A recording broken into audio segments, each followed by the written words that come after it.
আমি তাদেরকে বলেছি তোমরাও দোয়া করো। আমি জীবনে কাউকে পরোয়া করে কখনো কথা বলি নাই। একজন পাঠিয়েছেন তার কথাই বলবো, ঠিক কিনা? বাংলাদেশে যারাই ক্ষমতায় আসে তাদেরকে কালেমা বিক্রি করতে হয়। কি বিক্রি করা লাগে? কালেমা। আর ক্ষমতায় এসে কালেমার লোকদেরকে পিটায়, ঠিক কিনা? যারা কালেমার বিরুদ্ধে অবস্থান করে আমাদের সাথে তাদের কোনো সম্পর্ক। কোরআন আছে যেখানে আমরা আছি, ইসলাম আছে যেখানে আমরা আছি। কোন হারাম নেতাকে আমরা মানি না। হারাম নেতা বুঝেন? যারা কোরআন মানে না এরা কি নেতা? যে দলে কোরআন নাই এটা কি দল? হারাম দল। এরকম দল আমরা মানি। কোরআন ছাড়া অন্য কোন নেতা মানি। আমাকে হাফিজ বলল যে খুব বেশি না, অল্প রাস্তা, কিন্তু এখন ভিতরে আস্তে আস্তে যেখানে রাস্তায় শেষ হয় না। আর ধুলবালি তো ফ্রি আছেই। গরমকালে একটু পাউডার দরকার, সেই জন্য এই রাস্তাতে যত পাউডার আছে আপনারা সব মুখে করে নিয়ে যাবেন ইনশাআল্লাহ। বাকি গরমের সিজন আর পাউডার লাগবে না। যা এই দিক দিয়ে ঢুকলে যা পাউডার পাওয়া যায়। এটা হয়েছে আমাদের দেশের অপদার্থ দায়িত্বশীলদের কারণে আমরা ভোগান্তিতে আছি, ঠিক কিনা? দেশে যা সম্পদ আল্লাহ দিয়েছেন এগুলো যদি সঠিকভাবে বন্টন হতো, 6 কোটি তো দূরের কথা, 6 জন লোক কখনো না খেয়ে থাকতো না। যারা এখন রহমত বয়ে আনবে তাদের উপরে বিপদ আছে না নাই? আল্লাহর কোরআন বহন করে আলেমেরা, সেই আলেমেরা জেলখানায় আছে না নাই? কোন আলেমকে জেলখানায় পুরা হয়েছে? 40টি বছর বাংলাদেশের এমন কোন অলিগলি নাই যেখানে তিনি কোরআনের দাওয়াত পৌঁছায় নাই। যার হাতে হাত রেখে হাজার হাজার হিন্দু বৌদ্ধ কালেমা পড়ে মুসলমান হয়েছে, যার কপালে চুমু খায় কাবা শরীফের ইমাম, 17 বছরে যিনি কাবা ঘরের ওই যে জায়নামাজকে রমজানের চোখের পানি দিয়ে ভিজিয়ে রেখেছেন, আজকে এই জাতির কাছে তিনি উপহার পেয়েছেন জেলখানার অন্ধ প্রকোষ্ঠ। যারা সাইদি সাহেবকে জেলখানায় ঢুকিয়েছ তাদের উপর আল্লাহর গজব নাজিল হবে। সেই গজব থেকে নিজেকে বাঁচানোর জন্য চেষ্টা করো। যতগুলো সাক্ষী পর্যন্ত এনেছে সবগুলো মিথ্যা প্রমাণিত হয়েছে, ঠিক কিনা? মিথ্যা তো মিথ্যা না, যখনই এজলাসে উঠে ওনার চেহারার দিকে চোখ পড়ে মুখে আর কথা আসে না, বোবা হয়ে অবশ্যই নিচে পড়ে যায়। অধিকাংশ সাক্ষীগুলো কথা বলতে পারে নাই, অসুস্থ হয়ে পড়েছে। এবং শুধু অসুস্থ নয়, এজলাস থেকে ভেগে পালিয়ে গেছে, এরকম আসলে নাই। 72 জন্ম, 71 সাক্ষী আছে না নাই? মুরগি চোর, কুত্তা চোর, বিলাই চোর, যৌতুক চোর আছে না নাই? এগুলো হলো সাক্ষী। আল্লাহ তুমি সত্যের বিজয় দান করো। আরো চিৎকার করে বলেন আমিন। যারা আসল মানবতা বিরোধী, আসল স্বাধীনতার দুশমন, আল্লাহ তাদেরকে তুমি শাস্তি দান করে দাও। স্বাধীন ভূমিকে কারা বিক্রি করে দেয় আপনারা দেখেন কি? দেখেন নাই? কারা বিক্রি করে দিয়েছে? বেরোবাড়ি কারা দিয়েছে? আঙ্গুর পোতা কারা দিয়েছে? ভারতের হাতে তুলে তালপট্টি কারা ভারতের হাতে তুলে দিয়েছে? আল্লাহ তাদের বিচার তুমি করে দিও। চিৎকার করে বলেন আমিন। সাধারণ মানুষগুলো কোরআনকে ভালোবাসে, যে কোনো দলেরই হোক। গ্রামে গঞ্জে কোরআনের বিরুদ্ধে কোনো দলমত নেই। কিছু নেতার মাথা খারাপ হলো ঢাকা শহরে, যারা কোরআনের বিরুদ্ধে কথা বলে, ইসলামের বিরুদ্ধে কথা বলে, ওদের দলীয় কর্মীরাও ওদেরকে পছন্দ করে না, ঠিক কিনা? ওদের দলীয় কর্মীরা ওদেরকে ঝাল পিঠা করবে। আমরা এই সমস্ত নেতাদের অপসারণ চাই।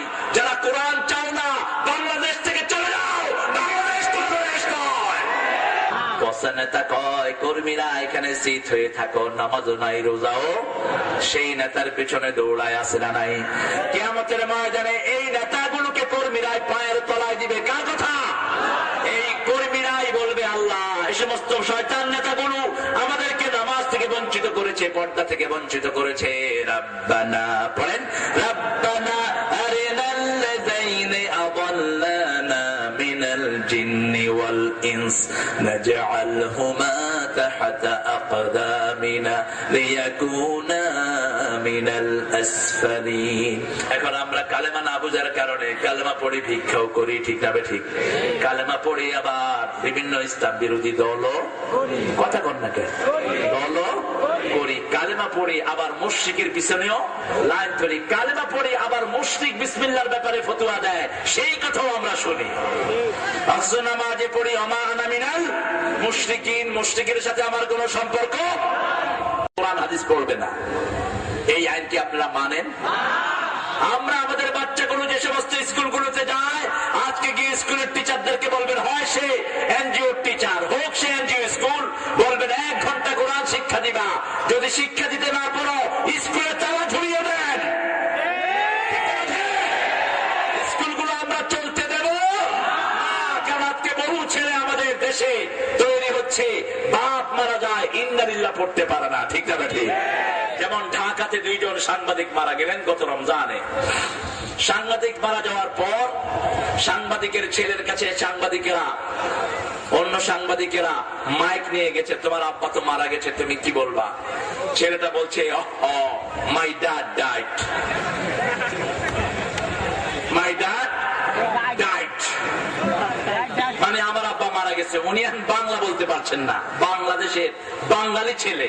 21শে ফেব্রুয়ারির জন্য কি মহব্বত, সময়টা হলো ইংরেজি 21শে ফেব্রুয়ারি, অথচ দিবসটা হলো বাংলা দিবস, ঠিক কিনা? সাংবাদিক জিজ্ঞেস করলো, তুমি কি দোয়া পড়বা? সে বলছে, what type of dua should I say? I don't know any dua. আমি কোন দোয়া টোয়া কিচ্ছু পারি না। কিসের দোয়া করব? আমার আব্বা মরে গেছে, শেষ। তার ওয়াইফের কাছে সাংবাদিকরা মাইক ধরলো, বললো যে আপনার জামাই তো মারা গেছে, আপনি কি বলবেন? আমার জামাই শেষ। ভাইদের কাছে বললো, ভাইয়েরা বললো ও শেষ। 2টি লাশকে নিয়ে শহীদ মিনারে রাখা হলো। শহীদ মিনারে যারা যায় তাদের মুখে কি আল্লাহর নাম থাকে? তারা হলো সব ভদ্রলোক, চুপচাপ শহীদ মিনারে যায়। সবাই লাশ দেখতেছে আর বলছে, ও লাশ মারা গেছে না, ও মারা গেছে, মারা গেছে। কালেমা পড়ার পরে যিনি নামাজ পড়েন না তিনি মুরতাদ। তিনি কি? 4 ইমাম বলেছে তাকে ফাঁসি দিয়ে দাও। 3 ইমাম বলেছে যারা নামাজ কালেমার পরে নামাজ পড়ে না তাকে হত্যা করে ফেলো। শুধু ইমাম আবু হানিফা বলেছেন না, জেলখানায় আটকিয়ে রাখো যতদিন নামাজ রেগুলার না হয়। আপনারা বলেন তো, এই ফতোয়া যদি কার্যকর হতো আমাদের দেশের মন্ত্রী অধিকাংশ গুলো থাকতো না, মরতো? কথা কন না?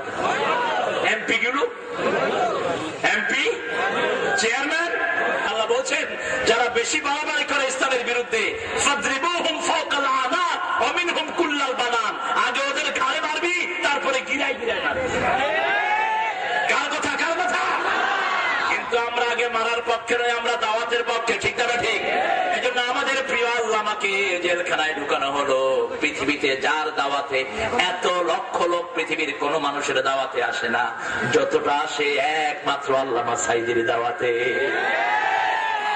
পৃথিবীর কারো সমাবেশ এত বড় হয় না যত বড় নেতাই হোক, ঠিক কিনা? রিয়াদের রাস্তায় তিনি গিয়েছেন দুপুর বেলায়, এরেস্টের 3 মাস আগে। ওই রাস্তায় 44 ডিগ্রি সেলসিয়াস এর ভিতরে 50 থেকে 60,000 লোক পুরো রাস্তা জাম করে ফেলেছে। সৌদি গভর্নমেন্ট বলল, আমাদের জীবনে কোরআনের জন্য মানুষ এত পাগল হতে পারে আমরা না দেখলে কখনো বিশ্বাস করতাম না। তিনাকে যখন অ্যারেস্ট করা হলো, সৌদি সব চুক্তি ক্যান্সেল করলেন। 5 লক্ষ শ্রমিককে বাড়িতে পাঠিয়ে দেওয়া হয়েছে। নতুন কোন চুক্তি হবে না যতক্ষণ আল্লামা সাঈদী জেলখানায়, নতুন কোন চুক্তি দেখবে না সরকার।